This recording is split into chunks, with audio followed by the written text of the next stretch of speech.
So my talk today, I want to pick up a thread that we've been talking about through Ango.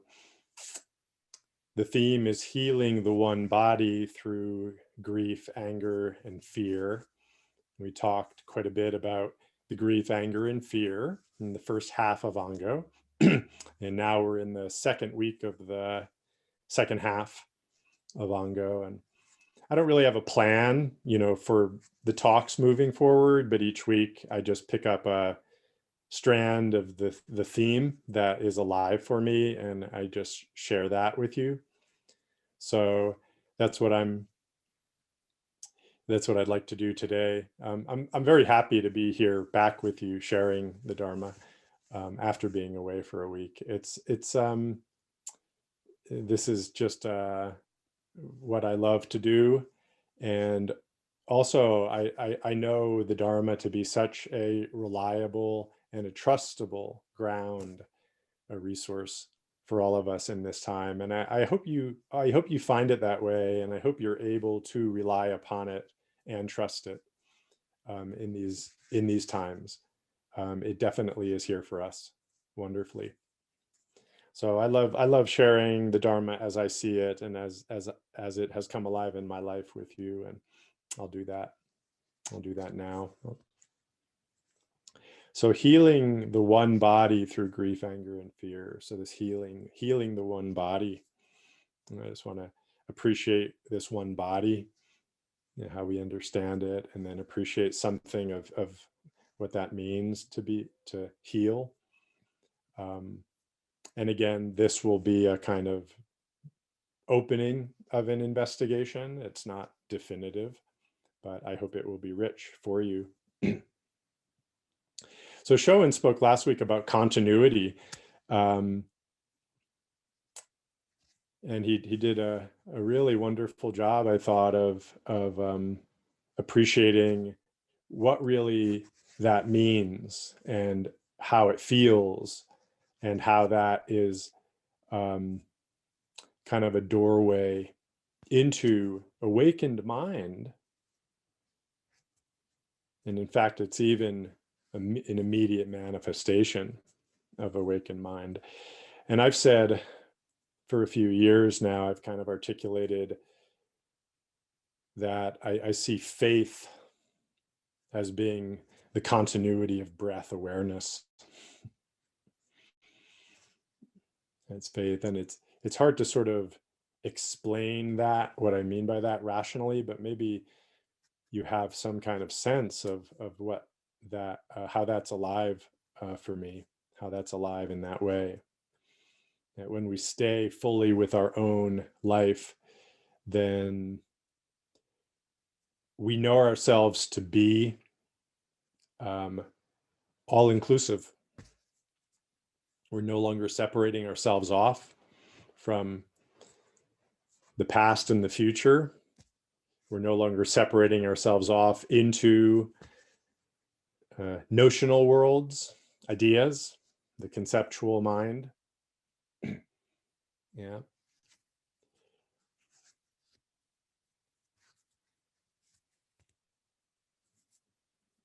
Just being present with ourselves is the essence of faith. And that means experiencing yourself continuously in space and time. Continuously in space and time. That's unbroken, not discontinuous, not alienated. Right? Certainly continuity of attention on the breath is that continuity through time. 1, 2, 3. Where each count is just a manifestation of the one thing. It's just the one thing expressing itself in that moment, in that way. Yeah, when we start, the mind goes to 1, 2, 3, and it's incremental. But continuity of attention is not incremental. It's one. Staying with the one. And when we do this, we develop a different relationship with our past and our future,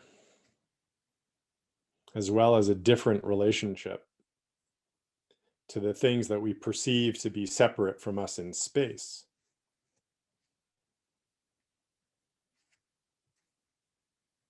Right? In continuity of awareness, a different relation between ourselves, the past, the future, and other beings comes alive.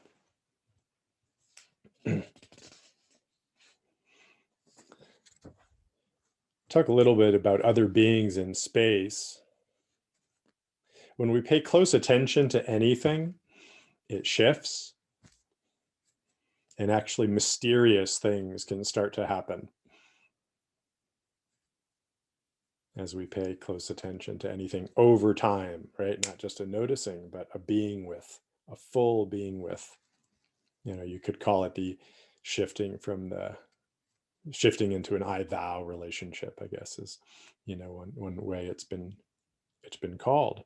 And that requires just being with, fully attending to, and then things start to shift. It can be even almost a psychedelic experience as the livingness and aliveness emerges from the thing that you thought to be separate from yourself. I was in a meeting this morning, and it was being led by Mark Eckhart, who many of you know. He's the CEO of Common, and he's done a lot with, or doing some things with the Zen Peacemaker. He's also a friend. He gave a talk at the center a few months ago here, and he's a longtime Zen practitioner and an ordained Zen priest. And this was a business meeting, in a sense, for people to kind of check in on how they were doing with their projects. And everyone did such. And then it got to him, and he shared a story about that he had this profound relationship with a tree in the field behind his wife's family's house in Denmark, where he's spending some time right now. And he went out there, and he saw this amazing tree that had fallen down. It was dead, you know, as we name these things. And it was spectacular. He showed it on the screen. He brought it up, and it was really big, and it was keeled over on its side, and it had this knot hole right in one location, and then it had its roots that were extending out, and then it had this sort of crown up at the top, and it looked exactly like a squid. And he shared that with us, that he had this experience where he sat there just communing with this tree for an hour. And at the end of the hour, he burst into tears, and he cried and cried for, I don't know, it sounded like 10 or 15 minutes. He just cried. And that, to me, is the one body coming alive right there. It's a nameless and an objectless compassion that arises in the heart when our alienation with other beings dissolves in our attentiveness, in our love. This one body is vast and mysterious. It's throughout space. Right? We have a sense that we have separate bodies, and we have separate minds, you know, with our personal thoughts. So that's our habituated way of understanding ourselves, as not being part of a one body.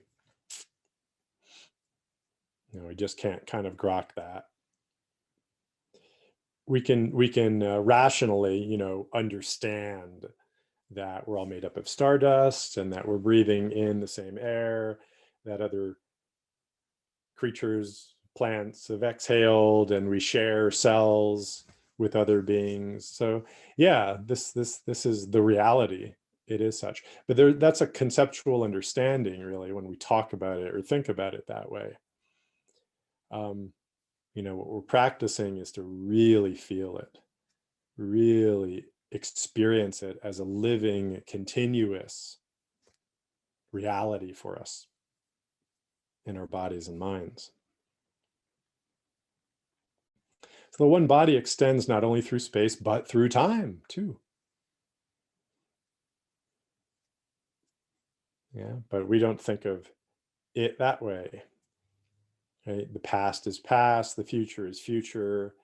Our ancestors are separate from us, our descendants are separate from us in some important way, maybe in an existential way. Yeah. Our past self is separate from us. Our future self is separate from us. But that's not the way awakened mind sees the one body. That's not the one body. In the one body, it's all continuous. Buddha famously said at his awakening, I and all beings everywhere are simultaneously awakened. That means in that moment, 2,500 years ago, halfway around the world, you, right here, right now, are awakened. And right now, you are experiencing the awakening of the Buddha. That's the one body. Awakened mind, Buddha mind, Bodhi mind, right? It experiences time and space differently from unawakened mind or delusive mind. An awakened mind is healing because it changes, it bridges that separation that we're feeling with other beings throughout space and time. Because of this continuity, it heals that wound. Yeah, I think of a wound. I don't know what comes to your mind when you hear the word wound, but for some reason, the archetype of a gash in the flesh is what is most kind of vivid for me. A wound like that. So it's like flesh parting. It's a separation. It's a literal separation of flesh from flesh. And then a healing is a coming together and a knitting back together of those parts of the body that have been separated. So awakened mind understands ourselves to be one. And to the extent that we awaken to awakened mind, bring that to consciousness, then it shifts this alienated relationship that we have with others and with ourselves. Everything that we feel disconnected from in time and space, everything. So because the one body is vast and mysterious, it possesses and requires a vast and mysterious medicine for its healing. And one of the essential ingredients in that vast and mysterious medicine is the power of intention or the power of vow. All right. Vows are incredibly powerful beyond space and time.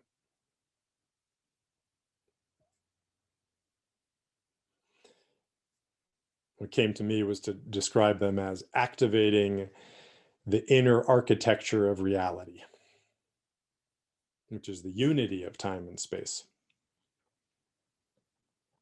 Yeah. This is an inner architecture of reality, which is being revealed by quantum mechanics on the scientific level, and is also something that you can experience yourself through your practice as you deepen in your practice.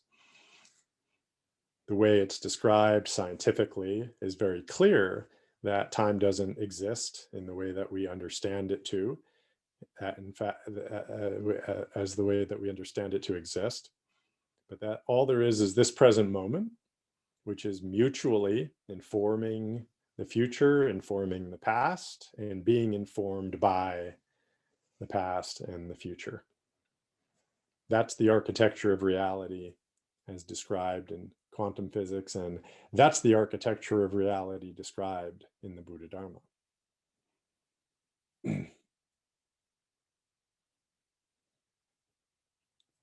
So I shared at during Zazenkai, my experience that has come more and more vividly alive for me with respect to my own personal vows, specifically my vows to take the Buddhist vows. So my decision to take the Buddhist vows.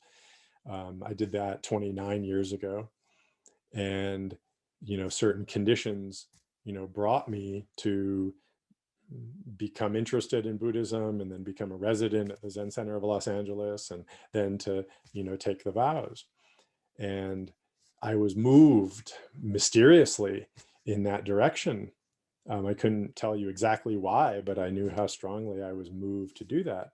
And then unquestionably, my commitment to those vows back then, 29 years ago, has informed, a great deal of my life since then. So I can say very clearly that where I am right now, sitting in this seat, sharing the Dharma with you, is inseparably, continuously informed by the vows that I took back then and are manifesting right now in this moment. And I can also say with some sense of the reality of this, that this moment right now, me speaking with you, somehow was informing that person back then, and was part of the conditions that brought me to the practice and brought me to making those vows. I'm sure of this. So that person back there is in relation with me, and I'm in relation with that person right now and then. And this is true for everyone. It's true for you too. Your past selves are in communication with yourself right now, and your future self is in communication with yourself right now. And intention, vow, helps to actualize that relationship. It helps to bring into actualization something that is existent in a different way.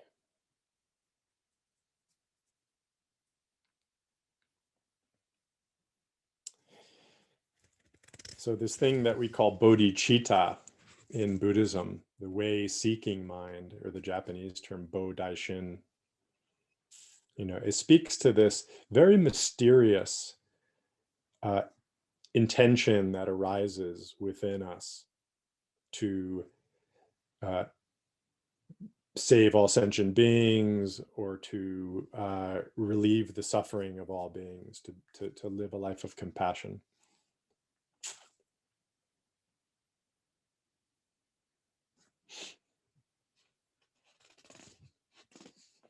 So we could say the future is neither real nor unreal. We can't conceive of it, but it's there. Likewise, the past is neither unreal nor real. Similar to how this group right here is both real and unreal.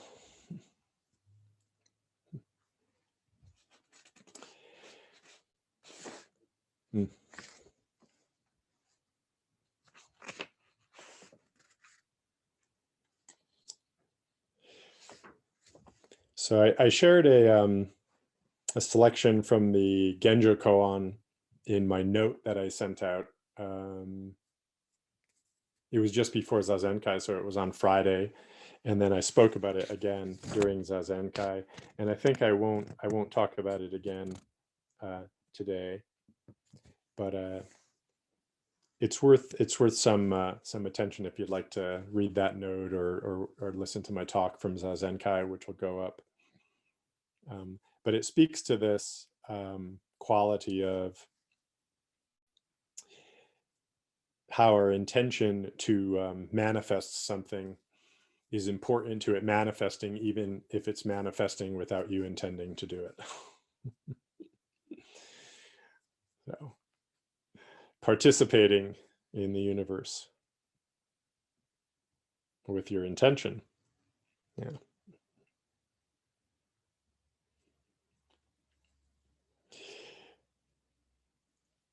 So I wanted to share this description that Okamura Roshi, the way he described bodhisattvas. So bodhisattvas are us in our functioning as those who desire to bring all beings to awakening before we enter nirvana ourselves. He called us contradicted beings. Contradicted beings. And he said, our practice fluctuates between commitment to our vow to save all beings and our commitment to our delusions. Right? So I think we all, when we're honest, recognize that we have quite a commitment to our delusions. We cherish our opinions, in the words of the Shinshinming, quite dearly cherish our opinions. And we can be very committed to good intentions and to deep vows. Right? So they're both existent within the bodhisattva, always both existent. We feel bad about the one, maybe, or selfish about the one, and then we feel idealized or aspirational towards the other. But that's not right relation, actually, to our own bodhisattva nature, which is fundamentally contradicted in this quality of koan, being committed to both of these things at the same time. We want to escape from suffering, and yet we're constantly ensnared by our emotions and our thoughts. Right? So it is a contradiction, and it's kind of a logical impossibility, if you will, or incongruity logically, to sort of have these qualities coexistent within ourselves, but it's not a conflict. And this is the important part to appreciate here. Of course, we can make it a conflict, and we do all the time, but within the soul of the bodhisattva, it's not a conflict. They can coexist. They must coexist. And not only do they have to coexist, but they feed and seed each other.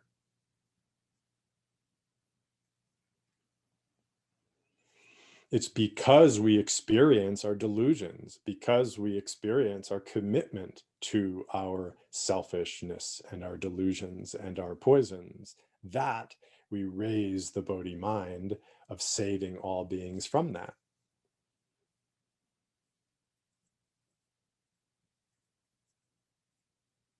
If we weren't deluded, what would we need to be awakened from?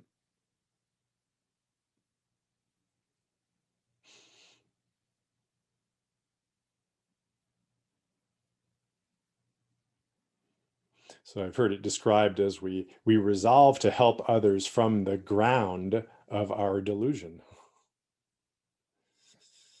It's kind of an interesting way to say it. We think of delusion as just being obfuscations, right? But here we're talking about it's actually the ground of our functioning as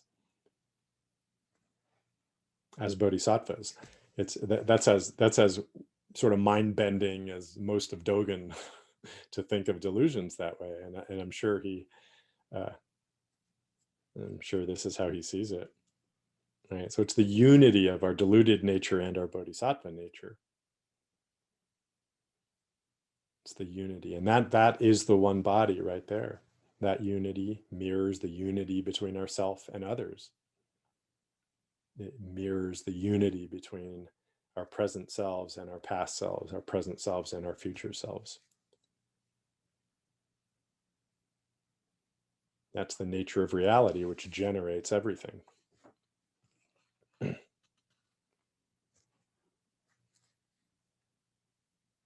So practicing to attain personal enlightenment or relieve our own personal suffering, and then practicing to save all beings aren't mutually exclusive.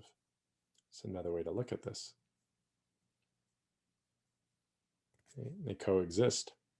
And in fact, they might be necessary for each other.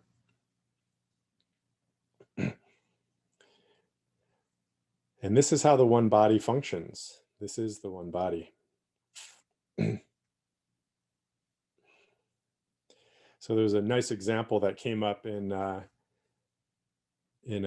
Dokusan earlier today that I wanted to share, which was the one body seeking to heal a situation, and with this person's permission, which he's already given me, I'll just share the situation, which was, well, I'll name you Arthur since you gave me permission. Arthur was trying to deal with a pesky and discontented cat while he was in the middle of a business meeting, or working with one of his students, I believe it was, and was trying to calm the cat down and give it what it needed. And it was running away and scratching and going crazy. And then he finally kind of tried to kick it and ended up kicking the chair and kind of going all crazy. And then finally he just yelled out for Amy's help. And I thought that was just a wonderful expression of the one body, just yelling out for Amy's help. It was like one hand, calling out for the other hand's help. There wasn't any separation between Amy and Arthur in that moment. In Arthur surrendering his own fixer, healer, and recognizing his own need for assistance to take care of this situation. He just activated this wonderful kind of relationship with Amy to come and be another hand to come and help him take care of it. You didn't tell me whether she actually came and took care of it in our discussion. You can share whether, how that all panned out. Amy, you can share your side of the experience.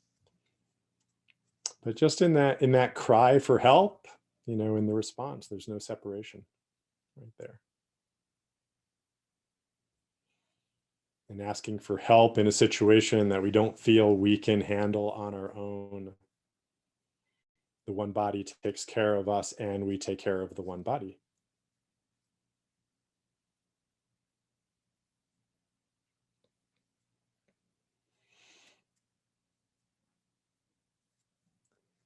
So when our healing is informed, or rather, when our intention to heal is informed by that spirit,